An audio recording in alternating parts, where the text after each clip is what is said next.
Selamat pagi Bapak Ibu Saudara-saudara yang sama-sama dikasih oleh Tuhan. Salam sejahtera bagi kita sekalian. Kita berjumpa lagi lewat Renungan Harian Toraya, edisi Rabu 7 Juni 2023. Mari Bapak Ibu Saudara-saudara, sebelum kita menjalani kehidupan ini, kita bersekutu membaca dan merenungkan firman Tuhan. Namun sebelum itu kita berdoa. Puji syukur Tuhan kami naikkan kepadamu atas anugerah dan kasih-Mu yang Engkau terus nyatakan dalam kehidupan kami. Sebelum kami menjalani kehidupan kami hari ini Tuhan, kami bersekutu di mana kami akan membaca dan merenungkan firman-Mu. Bersabdalah ya Tuhan, kami siap mendengarkan firman-Mu.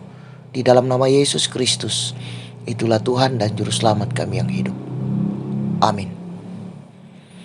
Bacaan firman Tuhan pada saat ini dari Kitab Mazmur pasal 29 ayat 1 sampai dengan 11. Ayat ke-11 saya akan bacakan. Tuhan kiranya memberikan kekuatan kepada umatnya.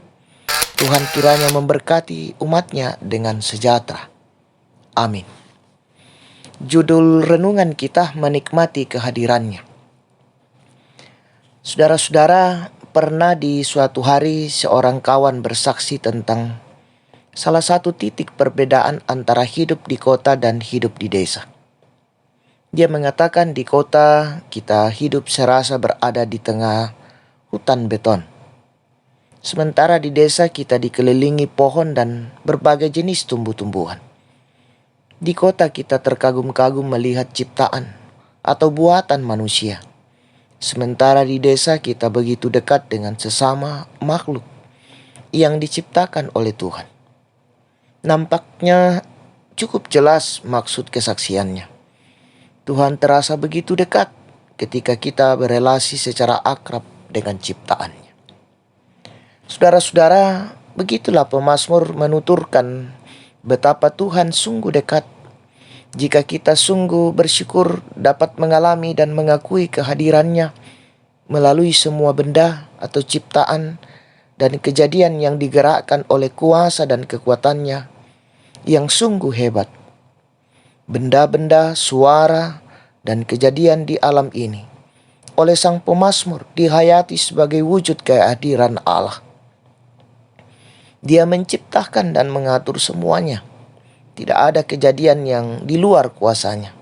Bahkan yang dirasakan dan dibahasakan oleh manusia sebagai bencana.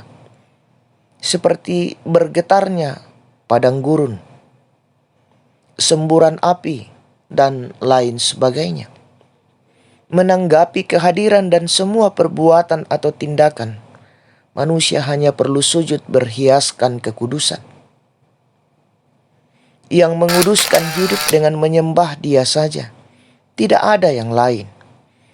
Menanggapi seluruh kejadian yang diakui sebagai bagian dari perbuatan Allah, kita hanya perlu terus memohon berkat-Nya. Tak ada yang perlu dikhawatirkan karena Ia sungguh hadir dan begitu dekat. Nikmatilah kehadirannya bukan hanya dengan dekat dengan alam, tetapi yang pertama dan yang terutama ialah semakin akrab dengan Kristus, pernyataan yang sempurna dan kekal. Amin firman Tuhan. Mari kita berdoa. Ya Tuhan, kami mengucap syukur atas waktu yang Engkau anugerahkan kepada kami, bersekutu di mana kami mendengarkan firman-Mu. Mampukan kami Tuhan untuk senantiasa di dalam kehidupan ini menciptakan relasi yang intim dengan Engkau ya Tuhan di tengah-tengah kehidupan ini. Allah Bapa dalam sorga, kami membawa segala rencana dan tanggung jawab dan pekerjaan kami Tuhan kepadamu pada saat ini.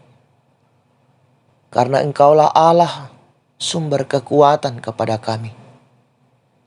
Mampukan kami Tuhan untuk menyatakannya di tengah-tengah kehidupan ini. Mengangkat tanggung jawab, pekerjaan, dan dapat menyelesaikan rencana hidup kami di tengah-tengah kehidupan ini. Allah Bapa dalam sorga, kami serahkan seluruh kehidupan kami Tuhan. Ampunkan salah dan dosa kami di dalam nama Yesus Kristus. Itulah Tuhan dan Juru Selamat kami yang hidup. Amin. Selamat beraktivitas, Tuhan Yesus memberkati.